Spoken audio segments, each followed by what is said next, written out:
The Bobby O Show.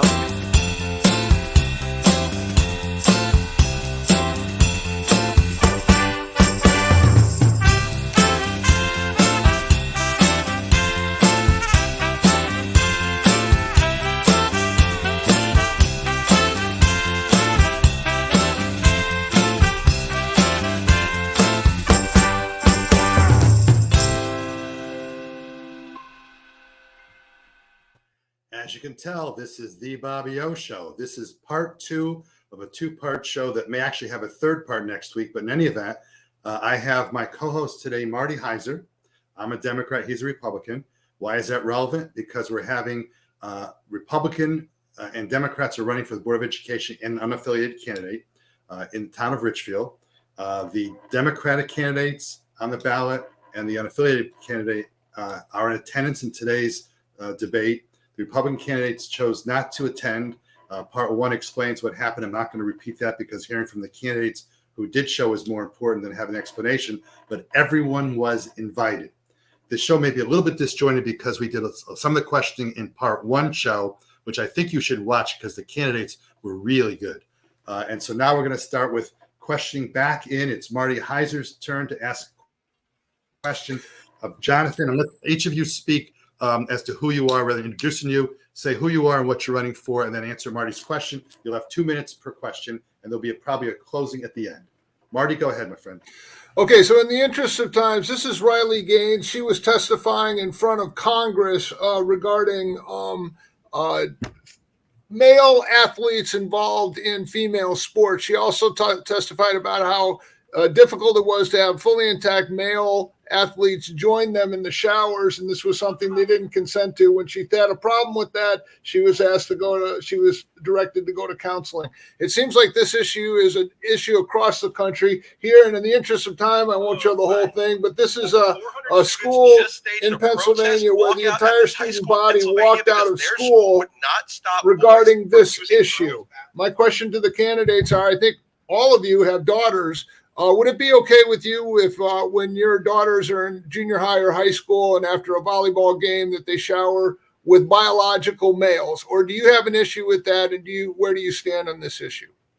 That's Jonathan's question. 2 minutes, sir. Sure. I think first and foremost, my opinion on this is that we need to treat people with respect and compassion.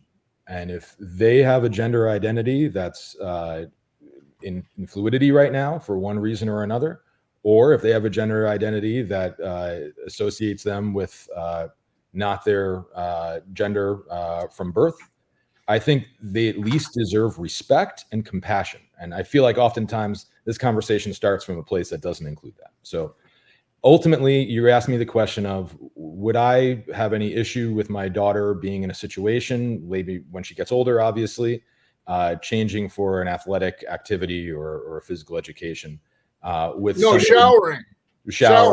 Yeah, showering. I'll tell you that ultimately I trust my daughter will make the right decision for her, and I trust that she would not be in any way uncomfortable or intimidated if that situation occurred, because she loves people and she is kind, and at the end of the day, I don't think she would feel that she's threatened in any way. That said, I don't know if it's up to me or my daughter. Ultimately, I think our government and our school district has an obligation to treat all people in the way they need to be treated and the way they want to be treated. So, this question, I think, obviously, it certainly pertains to how schools are being run. As the board member, I know that the execution of the policies that are enacted are up to the administration. So, my view on this is that as a board member, I want to make sure we have clear policies that respect and are compassionate to all of our community. And how the school district actually executes those policies, I'm happy to partner with the administration and ensure that they're done in a really respectful way. Marty, I'm going to defer from what I had said at the start of the show. I want to it's an important enough question you asked. If either of the other 2 candidates want to have 30 seconds to a minute to address this issue, I'm going to allow that unless you have a problem with that, Marty. I'd like to hear what they have to say about this topic as well. Go ahead. Great. Dawn Marie, you want to go? And then I'll ask my question after this. Dawn Marie, you want to go a short response? Yes, thank you. I appreciate that, Bobby. I'm right there with Wyatt. Wyatt, that was a great answer because I agree with you on that. I just want to point out, though, that when we ask questions like this, that our LGBTQ youth are at extremely high risk, and we need to be completely sensitive and kind and compassionate to what they are going through. We have stats from the Trevor Project that show us that at least one LGBTQ youth attempts suicide every 45 seconds. Every 45 seconds. And that the reason that they are more likely to try suicide is not because of their sexual orientation or gender, but because of the way that society treats and stigmatizes them. So I think that however we move forward, it needs to always be with compassion because all of our children matter equally, period. Next, Wyatt, you can have a minute if you like. I would echo the excellent comments of both Jonathan and Don Marie on this question. And I would just, the question makes me think back to a mentor that I had, Mr. Maffey, a teacher who said, if you want to go fast, go alone. If you want to go far, you got to go together. And I think the most important message in this campaign has to be that divisive politics and wedge issues and putting R's and D's in front of issues that should be entirely focused on the 4,504 students in the care of this district, that the Board of Education is responsible to ensure that they have the best possible education, that they are mentally, physically, emotionally healthy and set up for success. That is the only mission we should be focused on. And I think questions that seek to divide really are distractions from that core mission. Thank you. I'm just going to add this before I give my question. I happened to go to a police commission meeting in Richfield last week, I think it was. I did so because I'm going to be probably doing a debate with the police commission, perhaps not set up yet. So I want to see what the meetings were like. Well, I happened to go to a meeting where there were 100 people there at least discussing LGBTQ issues. I hope I got the letters right, but the issues being discussed in some issue.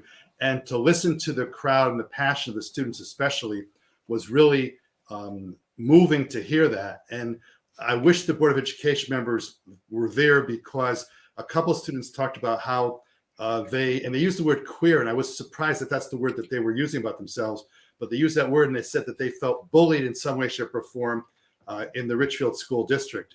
And I would hope that whenever you guys get on the board, that be investigated. If that's true, it should be stopped. But in any event, I want to ask my question. Your answers were from the heart on a very tough issue. Here's my question. As you know, I'm as a lawyer, and the lawyer on the show also knows, I like to go to the sources. And I also looked, in addition to the goals of the Richfield Board of Ed, I looked at the Richfield mission statement. It's all on the website.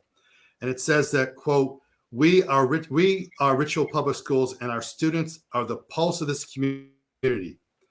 As educators and community members, we work together to create an environment that promotes a desire to learn and succeed. See how we do it. And they listed a bunch of things, including the need to be respectful of all students. This town was in an uproar a week or two ago when one of the candidates who did not show up today, was up for re-election, made a despicable, in my opinion, comment about special needs students. And it particularly hurt my view because my wife's a retired special ed teacher. My daughter is a special ed teacher at different districts. I'd like to ask you, the next question I think goes to Dawn Marie, correct? I'd like to ask you, what is your perspective on what happened with that kind of statement that was made, B, how the Board of Education reacted to that statement, and C, what do you plan on doing to make sure that every student gets fair and appropriate education as quoted? What's your comment, please? Interesting that this question is actually coming to me, Bobby. Good rotation, because I was one of two people to speak out at that meeting, at the end of the meeting after that comment was said. To be clear, the comment put our children into a bottom of the bucket, and we were referring to special ed children. Bottom of the bucket is never a place where you can say that that's okay to talk about our children. Bottom of anything. Tier was said in the apology, and I'm using air quotes deliberately, so please understand air quotes are supposed to be there. I do not believe that this person Sean McAvoy. I mean, go back and look at the video. I do not believe that Sean McAvoy regrets what he said. I believe that he regrets that he couldn't control the fallout from what he said. He had plenty of opportunities right immediately afterwards when both Michelle Christ and then myself called him out in public comments at the end of the meeting. If, for instance, that was his first understanding that he had messed up his words and misspoke, then he should have at that moment taken the opportunity to say, oh my gosh, I can't believe I said that. I am so sorry. That was never, ever what I meant. He also had the opportunity to review the tape and look later if he still didn't believe it and say later in the morning, no, this is not what I want, what I meant, and I support all of our children equally. Instead, it was more backlash, and it was trying to attack the people who spoke out. It was trying to spin the narrative and try to make it so that he was justified. And that is not okay. Children were hurt. Parents of these children were hurt. And we can't do this. This is not how you represent all of our children, by speaking unkindly about a significant portion of them that you are representing and that you are setting aside dollars for. I understand the backlash. I personally do not accept the apology. It was not an apology. By the way, I didn't realize that you were at that meeting. Marty, if it's okay with you, both candidates also want to speak on this topic. May we give them each 2 minutes on that? Would that be a problem, Marty? Is that okay with you? Sure. Okay. I think let's go next up. I guess it would be Wyatt would be next, right? For 2 minutes. If you want, comment on this topic. You may, if you want. Look, I was in the room for that board meeting as well, and I was shocked. The comments were genuinely hurtful and offensive. I happen to have a nephew who has autism and learns differently, but one does not need to have a family member who has special educational needs or who learns differently to be offended by the comments. And equally troubling was the silence from the board in that moment. I think all of us were on our heels and shocked by what was said, but I think there was a leadership vacuum that happened in the wake of this. And I think it is the obligation of the board to do sometimes what may not be popular, may not be the politically astute move, but to stand up and say what is right, and to ask for that member to be held accountable, to invoke the rules that are available, and to make it known to the community that the community's values will be represented at that board table. And that's what I think you're hearing from the three of us today is we are committed to listening to parents. We are committed to engaging with the parent-teacher associations. We are committed to bringing the values and voices of the community into that boardroom. And every single decision that is made about the $112 million budget that we have to be stewards of should be through the lens of whether every single individual student is being given an equal opportunity to thrive, an equal opportunity to learn in the fashion that they need to do, that they need to learn. And that's the perspective that perspective of compassion and empathy that I will bring as a board member. I think next, Jonathan. You're on mute. Sorry, That's okay. I'm used to that from work. I always have to go on mute. Listen, I was shocked as well, and I was really disappointed. Ultimately, I'm the father of two small children who both have IEPs, and so it's it's personal for me when I hear those sorts of things. I was disappointed because of two things. Ultimately, one, I think the board has an obligation to conduct itself with a high level of decorum. I'm a parent, and I think all parents know kids are watching and listening all the time, and they hear what we say and they see how we take responsibility for our actions. And the board has to be a model. This is the one part of government that actually, kids might be aware of in some form or another. So to create an environment where kids might hear that and feel a certain way about it, that was one of the things I was most disappointed by. If I join the board in the capacity I expect to, then I plan to operate with the highest degrees of decency and compassion and integrity. And the other piece I was really disappointed by is this false dichotomy of, kids who might need special services and kids who might benefit from accelerated or rigorous curriculum. As a parent, I know that that's not the reality. I think kids might need special services for certain things and be extremely, extremely bright. And to sort of like set them as opposing priorities to each other, I think is a real disservice to those kids and to this community. So I hope for better, and I plan to be better. Just a comment before we go to Marty's question. When you do your budgeting process, which is one of the most difficult parts of the board, and Marty was on Board of Finance, and he would have to deal with the hard issues of balancing the dollars and cents. You're going to be questioned by people about why we're spending so much money for this or the other thing. And sometimes special education gets brought up. And the second thing is, I hope that if during your tenure, if you're on the Board of Education, that if somebody does something you think is wrong, that you don't sit there and let it pass and you say right then and there, not right. It's going to cause problems with your other board members, but you know what? You got to be yourself. Marty, thank you for your courtesy and letting them do a little more than we talked about time-wise. So why don't you go to your next question? We have about 12 minutes left in this second show. Sure. So I just want to confirm that each one of you here feel that when your daughter is in junior high and high school and playing on the women's volleyball team, if there's a biological male on the team, you're fine with that biological male showering together in a communal stall. I want to have 10 seconds if I don't have that clear.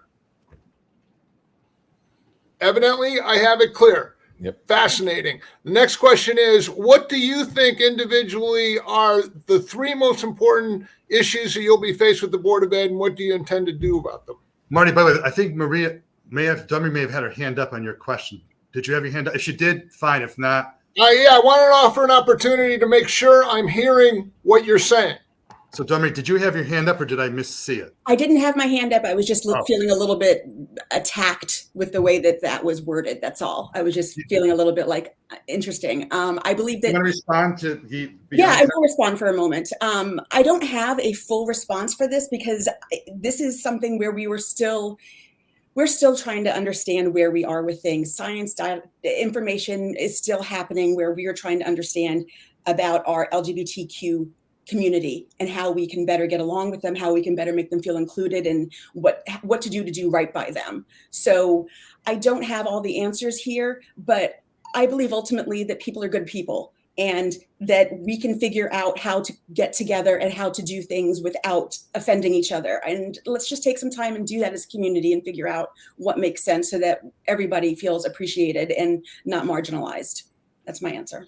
Hey, Marty, may I just say? Excellent. You make the point when you say we are good people. There are good people in this community that don't want their daughters to be forced to shower with biological males. So I guess I speak for those good people. But I want to give every opportunity for you to make whatever comments you want. I don't have. That's it. My next question is, what do you see as the three most important issues on the Board of Ed that you'll be facing? What do you intend to do about them? That's my question. I think Wyatt's the next one up, I think, if I'm correct, right? Yeah. Thanks, Marty. That's really the critical question here. And let me mention a few things. Teachers. I cannot say it enough. We are facing a crisis in our communities. It affects all of our communities.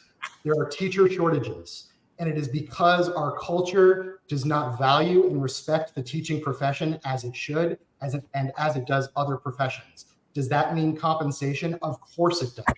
Higher compensation for our teachers. Student success depends on teachers above everything else. I know that everyone in this conversation today, everyone that's watching, can remember at least one teacher by name from decades ago that touched them, that took an interest in them, that changed their life. For me, it was Mrs. Clifford in 5th grade, who encouraged me to do creative writing and to improve my writing skills. We need to recruit, retain, and provide pathways for professional development for teachers in Ridgefield and make Ridgefield the place in Fairfield County for teachers to start and build their careers. There's a lot of creative things we can think about to do that. I would suggest forming a special committee on the board to specifically find solutions on this topic. Related to this is curriculum. One of the things we owe our teachers is to provide them with the resources and training so that our students have the best curriculum available. A great example of that is the literacy curriculum. We're still working through as a district, reworking our curriculum for literacy, which is a critical foundation for our smallest learners, to rework it based on the science of reading. We've brought in Dr. Powers who's going to engage and consult on what the best practices for our literacy curriculum ought to be.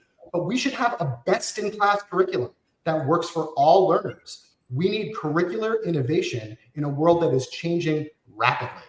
And then the third thing I'd mention in the last 30 seconds is really the operation of the board.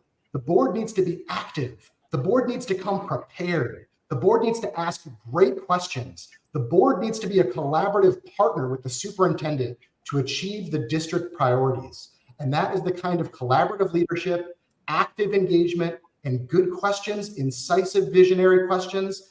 We're not going to have all the answers, but we need to come prepared to ask the right questions so we can get solutions on these very tough issues that are not Republican issues. They're not Democratic issues. These are issues for our kids, for our teachers, for our community. Thank you. I get the next question, and let's see, who is it? Wyatt. Jonathan is deferred to Dawn Marie because she got shortcut in the last part. So thank you. I'm going to ask my question this way. My question is this. I served as negotiating chairman of the Board of Education for about 12 of the 15 years that I was on the Board of Education.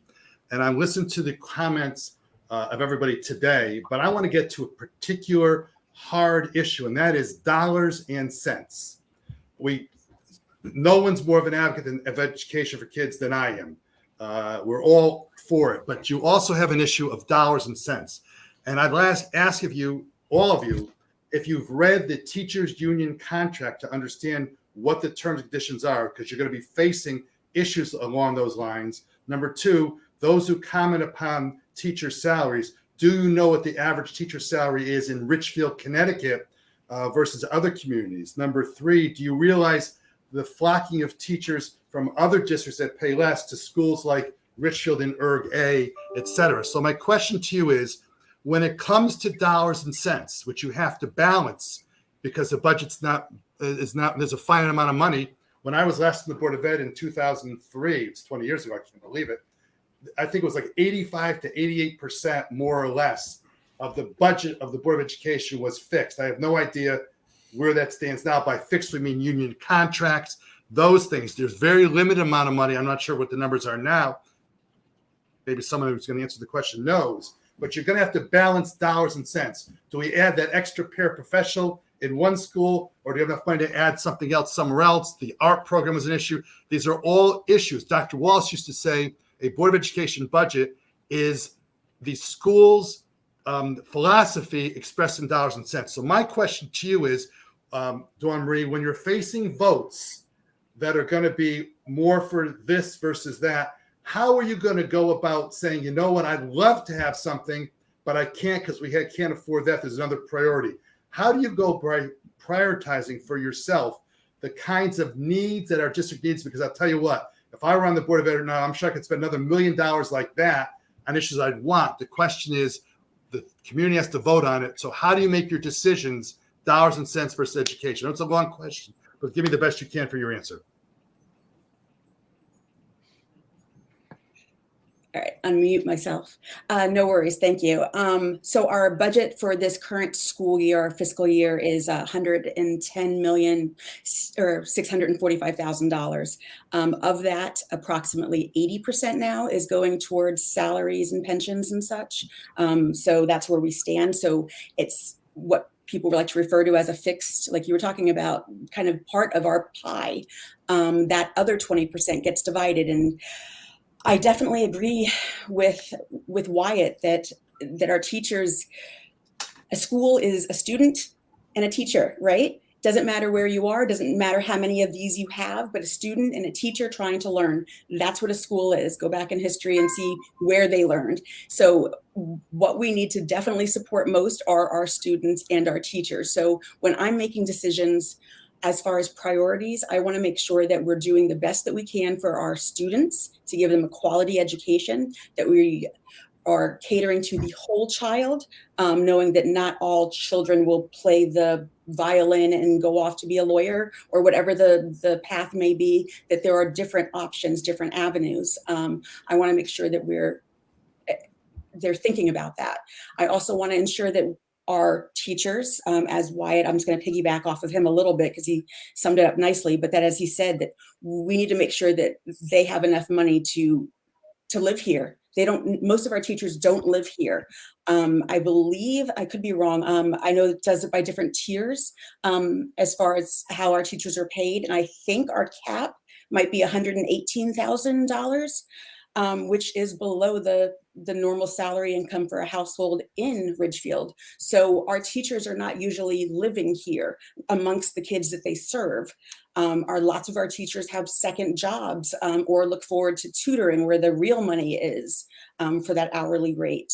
So I am going to prioritize those kinds of things first, but then also safety.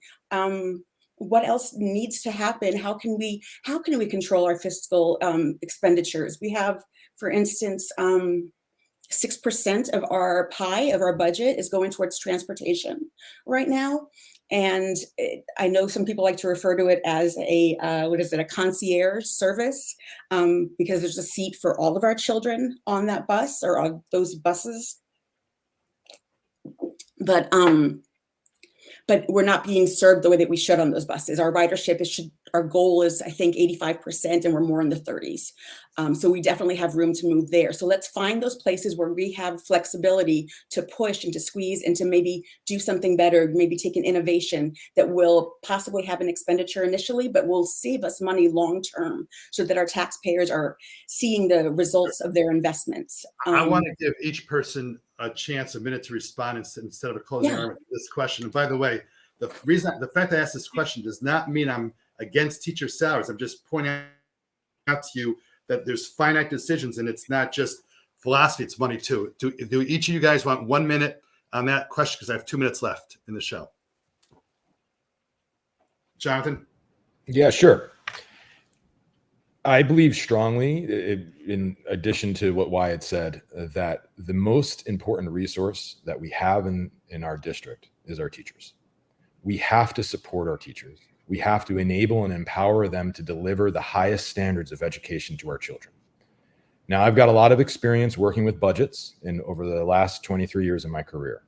And the one thing I can tell you is that if you walk into a budget conversation with the conviction of the priorities that are the most important to any organization, the outcome will match those convictions.